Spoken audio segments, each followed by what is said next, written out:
Uma perturbadora chamada para o número de emergência foi feita em 20 de julho de 2019 por Jessica Camilleri, de 25 anos, que vivia na Avenida Sinclair, no oeste de Sydney, Austrália.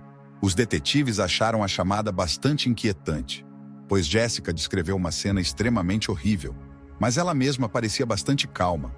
E não, eles não estavam errados sobre a natureza do crime. Na chamada, Jessica tentou esconder o caos que havia se desencadeado momentos antes em sua casa. Especificamente, Jessica vivia com sua mãe Rita Camilleri, de 57 anos. Ela era uma jovem com problemas que sofria de múltiplos transtornos mentais, o que gerava tensão na vida de Rita. Apesar de enfrentar muitas dificuldades devido à sua filha, Rita a amava e fazia todo o possível para lhe proporcionar uma boa vida, mas nunca poderia ter esperado ou imaginado o que Jessica faria naquela terrível noite de 20 de julho. Quando os detetives responderam à chamada, encontraram Jessica parada fora de sua casa, completamente coberta de sangue. Na cena do crime, que quase parecia o cenário de um filme de terror, encontraram o corpo decapitado de Rita. O que aconteceu entre ela e Jessica naquela noite? Jessica agiu em legítima defesa ou havia algo mais intricado na história? Vamos começar em 12 de outubro de 1993, quando Jessica Camilleri nasceu como a segunda filha do casal maltês-australiano, Vince e Rita Camilleri. Enquanto Christy, a irmã mais velha de Jessica, teve uma infância normal, não foi o mesmo para ela. Embora Jessica fosse articulada e capaz de se comunicar, seus pais perceberam que ela havia nascido com uma deficiência intelectual. Jessica tinha um QI entre 55 e 60, o que estava significativamente abaixo do nível normal, colocando-a no 1% inferior da população.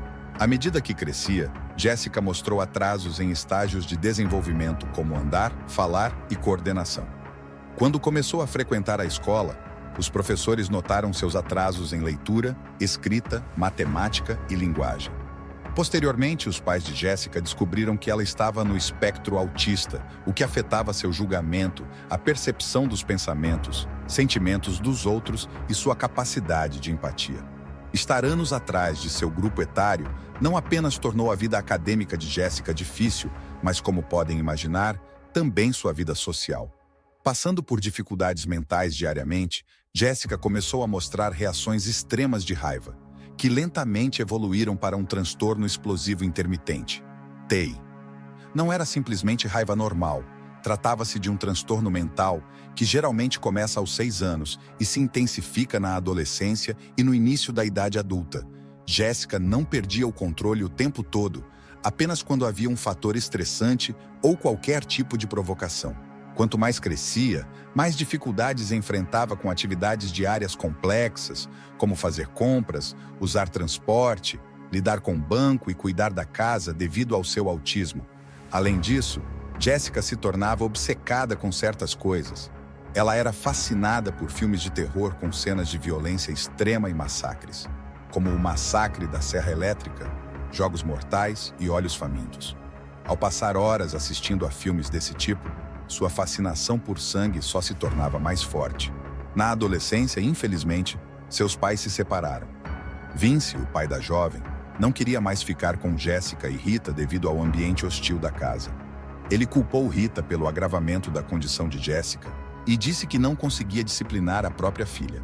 Rita estava em seu ponto mais baixo naquele momento, mas ainda conseguiu manter sua vida em ordem enquanto cuidava de Jessica. Depois que seu pai se foi, a intensidade das explosões de Jessica na escola só aumentou. Frequentemente, ela era suspensa por atacar outros estudantes e, às vezes, até professores. Suas vítimas eram majoritariamente mulheres, mas em uma ocasião, mordeu um estudante masculino e, embora as pessoas tentassem separá-los, ela se recusava a soltá-lo. Jessica teve que deixar a escola e ser colocada em ambientes de apoio, mas isso também não ajudou. Como podem imaginar, ela continuava tendo explosões e não conseguia se adaptar a nenhum desses ambientes, por isso acabou recebendo uma pensão por invalidez. A partir de 2013, Jessica ficava sempre em casa. Sem amigos, passava o tempo no quarto assistindo a filmes de terror. Péssimo negócio. Nos anos que se seguiram, houve múltiplos incidentes em que Jessica teve que ser levada a unidades psiquiátricas devido às suas explosões. No início de 2018, Rita levou sua filha ao Hospital Nepean, no oeste de Sydney.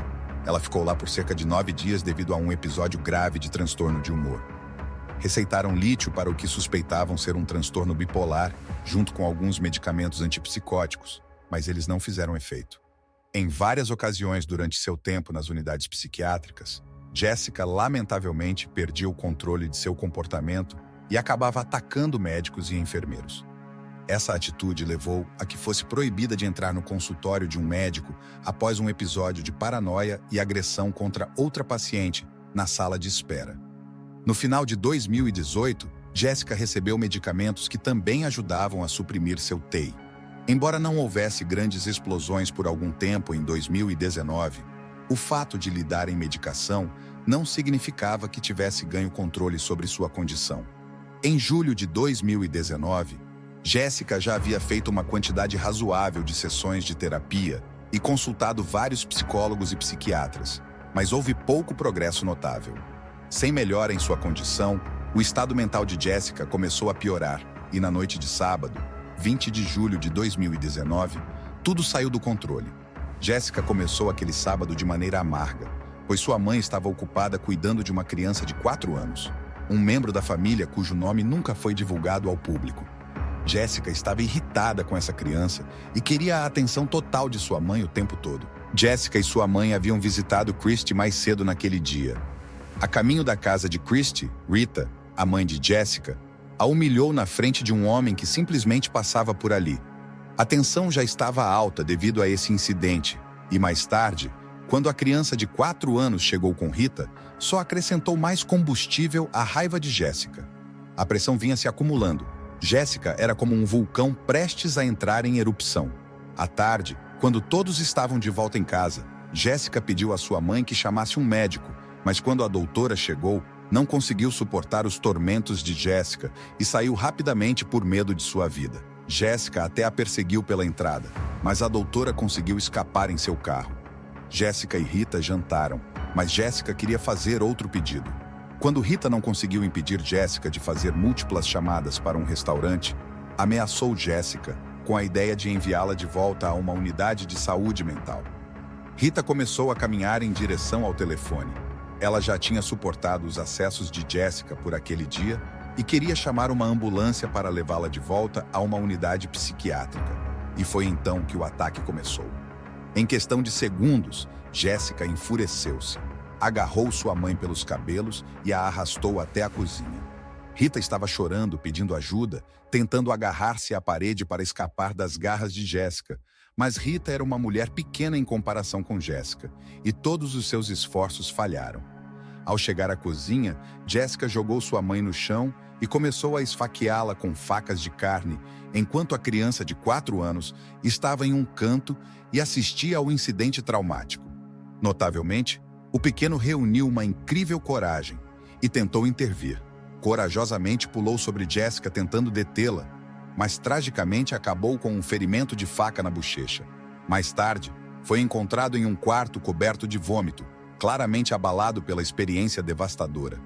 Uma vez que Jessica começou a perfurar o corpo de sua mãe, não parou até que a cabeça de sua mãe se separasse. Por volta das 11h30 da noite, Jessica saiu de casa e foi até a casa de seus vizinhos, segurando a cabeça de Rita em uma mão e 2 telefones celulares na outra.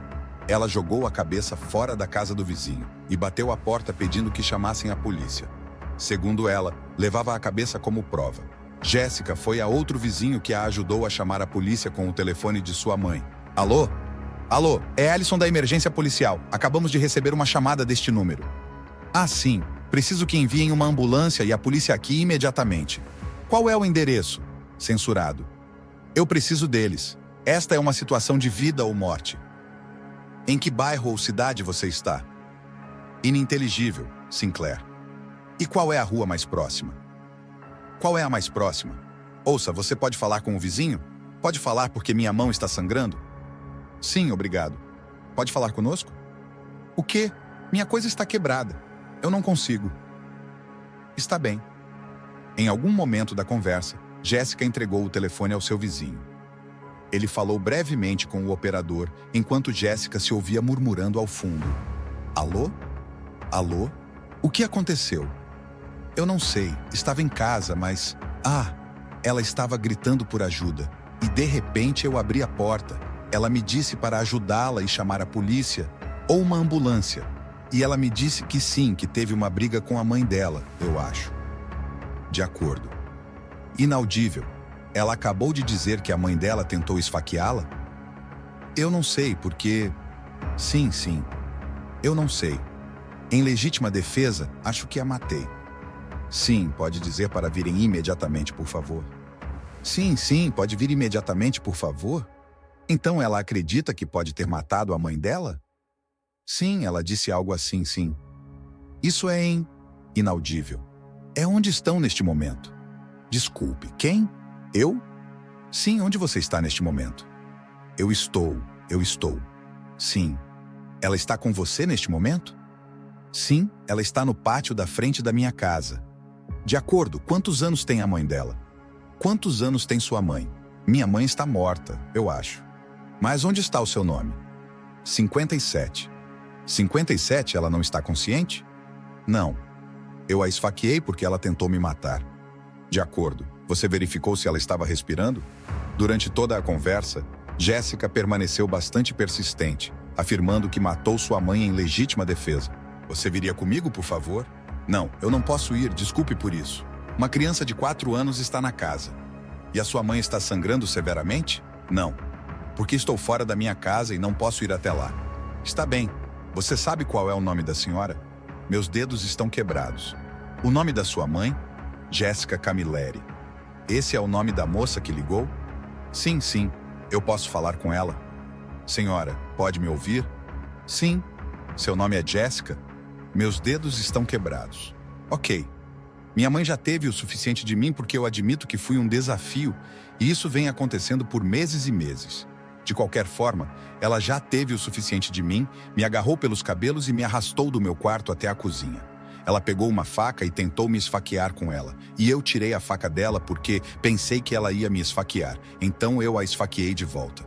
Eu estava tão enfurecida que continuei esfaqueando-a e esfaqueando-a e esfaqueando-a. E cortei a cabeça dela. Corri até o meu vizinho. Não este vizinho, meu outro vizinho, aquele que mora do outro lado. Ele estava no trabalho. Eu disse para ele chamar a ambulância e a polícia imediatamente.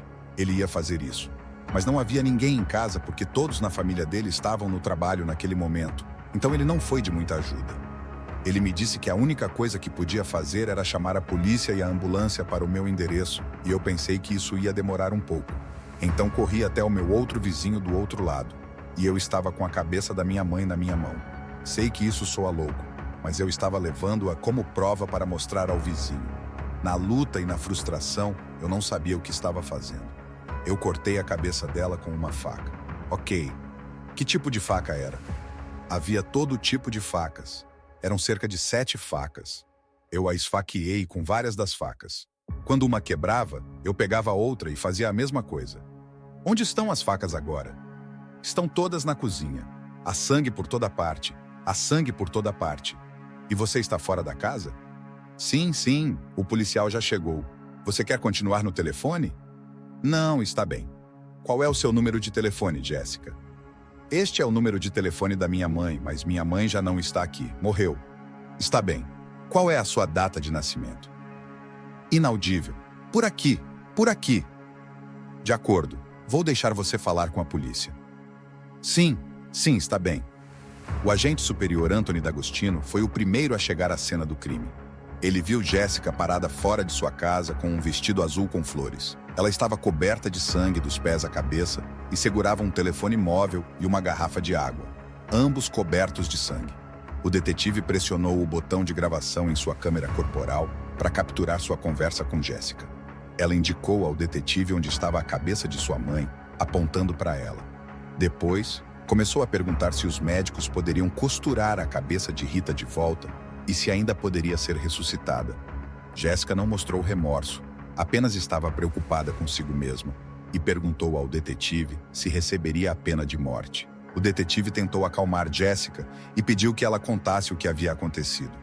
Jéssica continuava repetindo que só havia matado sua mãe em legítima defesa. Disse que sua mãe invadiu seu quarto e a arrastou pelos cabelos. Para se defender, Jessica pegou uma faca e esfaqueou sua mãe. Para tornar sua história de legítima defesa mais crível, contou aos detetives sobre seus transtornos mentais e tentou se fazer passar por vítima. Pouco depois, chegaram mais oficiais para investigar a cena e encontraram a cabeça de Rita na calçada fora da casa do vizinho.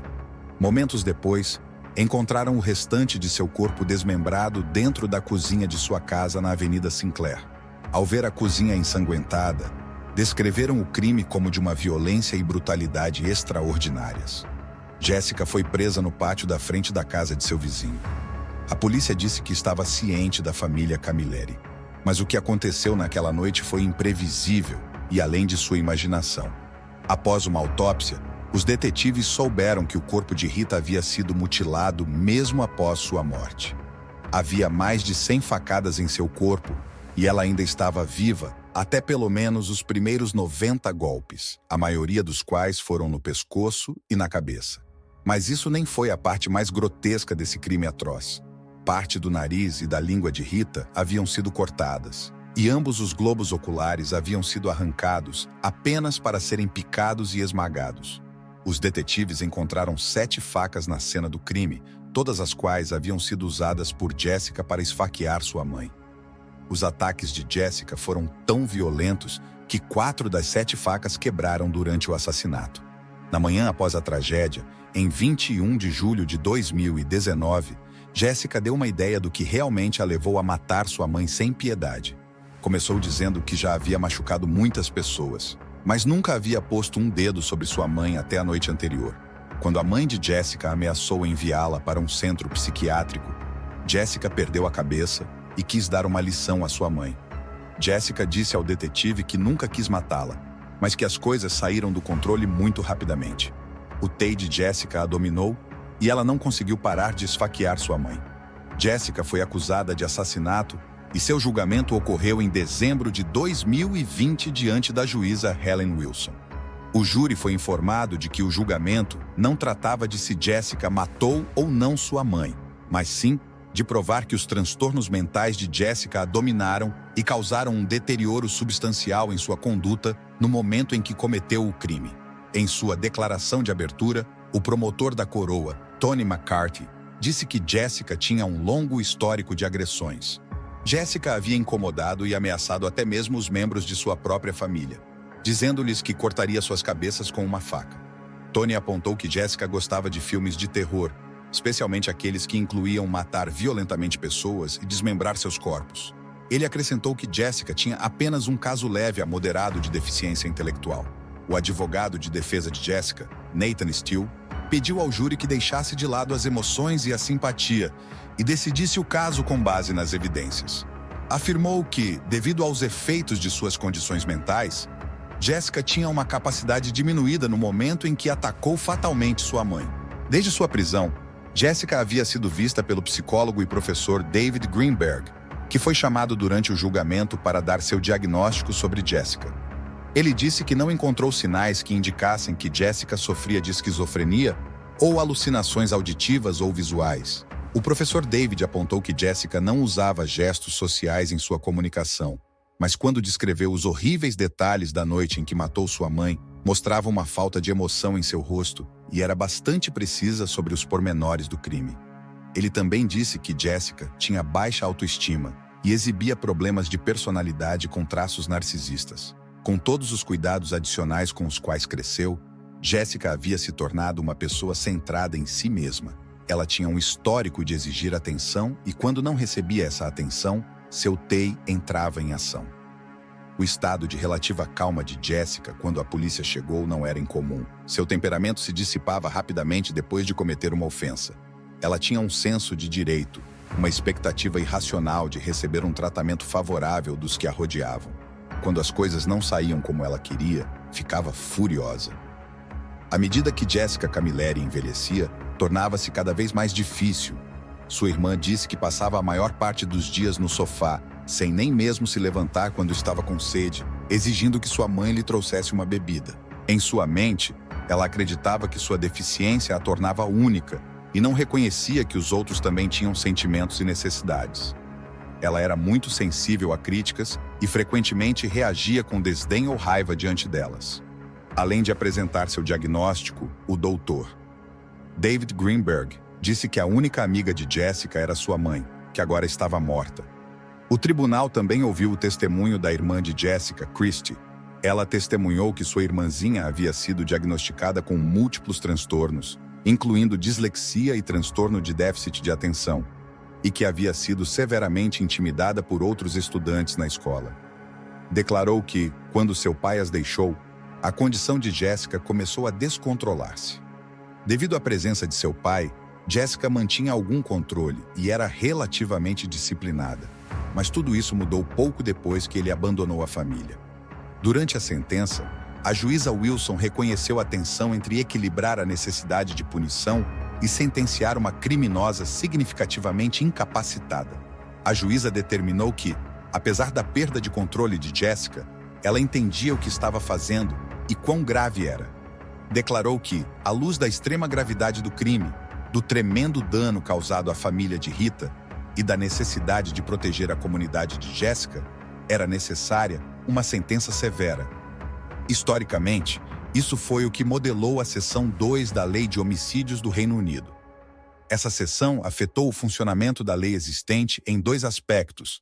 Primeiro, ao fornecer uma defesa para o crime de assassinato capital, protegia um delinquente qualificado da pena de morte e, em segundo lugar, proporcionava uma sentença modificada para muitos delinquentes mentalmente anormais, especialmente para aqueles com impulsos incontroláveis que não tinham direito à defesa mais restrita de insanidade de acordo com as regras de McNaughton. Mas essa disposição nunca foi considerada como obrigatória em todos os casos para impor uma pena menor que a prisão perpétua. Este é um caso em que as deficiências da criminosa não podem exigir uma sentença substancialmente menor do que a máxima disponível.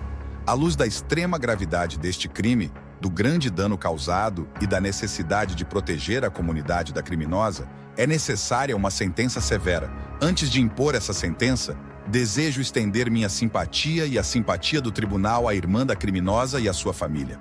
Reconheço que nenhuma sentença imposta à criminosa pode compensar sua perda ou diminuir a dor que sentem. Christy sentiu-se aliviada ao ouvir a juíza dizer isso, sabendo que sua mãe obteria justiça, o que lhe trouxe algum conforto. Eu só quero dizer que realmente espero que nosso sistema de justiça não falhe. Eu não desejaria isso a nenhuma família.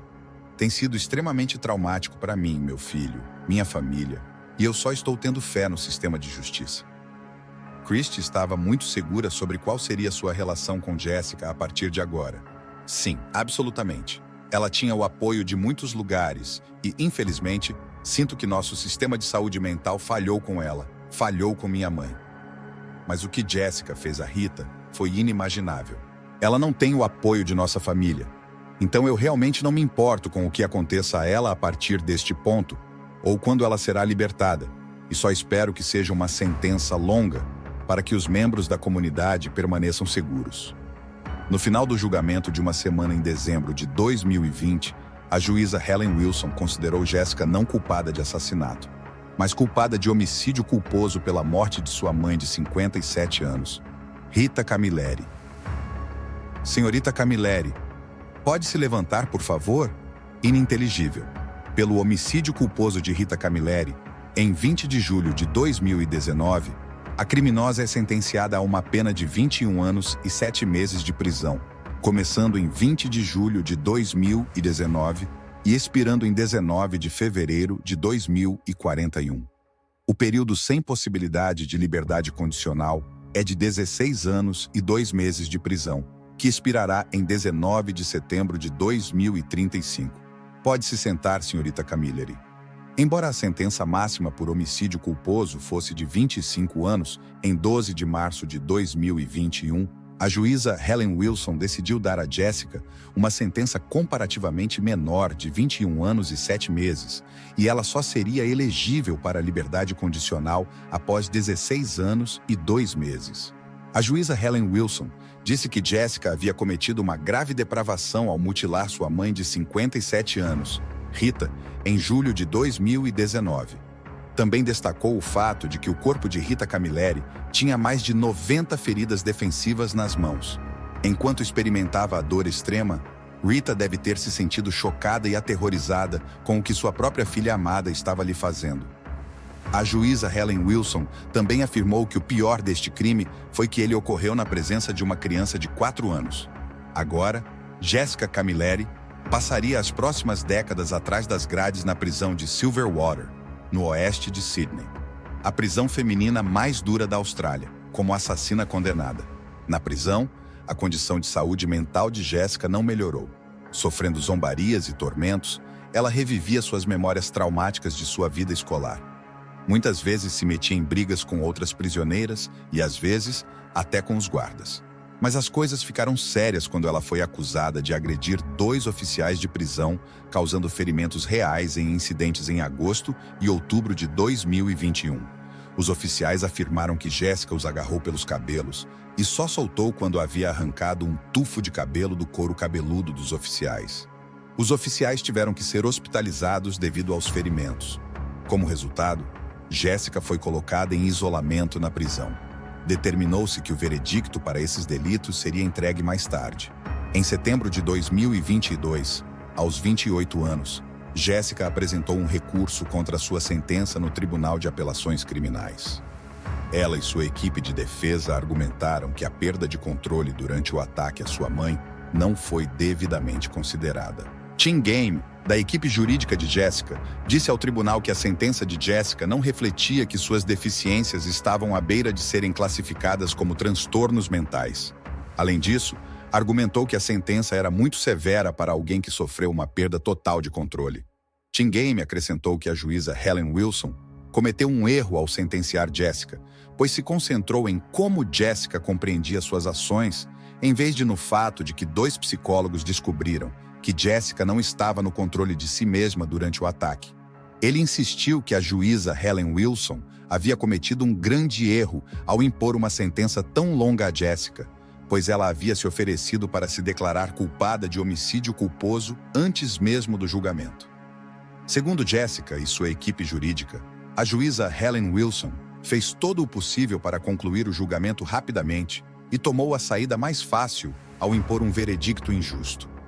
Tim Game disse que havia uma melhoria considerável no comportamento de Jessica desde sua sentença original em 2021 e por isso esperava que, através deste recurso, ela obtivesse uma sentença muito mais curta.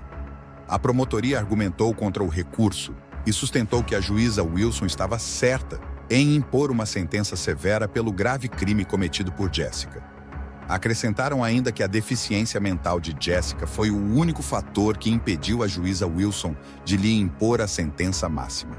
O juiz da Suprema Corte de Sydney, Peter Hamill, rejeitou as alegações de Jessica e sua equipe de que a sentença imposta no ano anterior era excessiva e que a juíza Wilson havia cometido um erro em sua avaliação da gravidade do crime. No entanto, o juiz Hamill determinou que Jessica deveria ser ressentenciada com o apoio das juízas Christine Edmondson e Richard Cavanaugh. Com base nas evidências de vários psiquiatras e de um psicólogo, o juiz Hamill concluiu que Jessica tinha apenas uma compreensão simples da maldade moral devido à sua deficiência intelectual e ao transtorno do espectro autista quando assassinou sua mãe de 57 anos em 2019.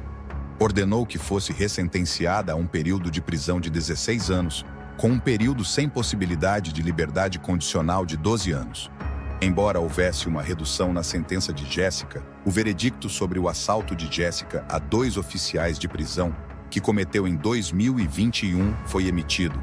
Em 4 de setembro de 2023, foi publicada uma declaração que dizia que a sentença de Jessica Camilleri havia sido estendida em 22 meses por agredir 2 oficiais de prisão e arrancar-lhes o cabelo.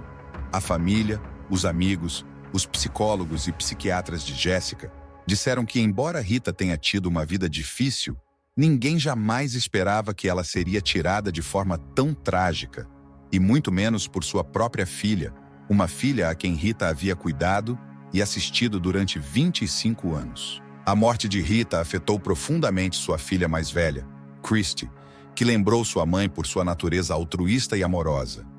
Ela também compartilhou seus pensamentos sobre Jessica. Minha mãe era uma pessoa linda por dentro e por fora, com um coração de ouro. Nunca perdoarei nem esquecerei o que aconteceu. Tenho que viver com uma criança pequena, que tem que lidar com esse trauma pelo resto da vida, e não há como perdoá-la. Eu não posso olhar para ela. Ela tirou nossa mãe como se não fosse nada. Na noite em que morreu, Rita, de 57 anos, havia decidido começar a viver uma vida para si mesma, em vez de dar tudo a Jessica e às suas necessidades. Infelizmente, isso não foi aceitável para Jessica.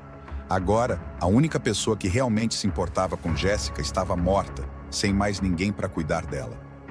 O futuro de Jessica envolve confinamento, uma rotina monótona na prisão e passar a maior parte do seu tempo todos os dias em uma cela de 3 por 4 metros. E você? Acha que a sentença de Jessica foi justificada? Quando Jessica for libertada da prisão algum dia, como você acha que será sua vida, já que sua mãe não estará lá para cuidar dela? Chegando aqui, você já viu este outro crime? Eu não perderia, hein?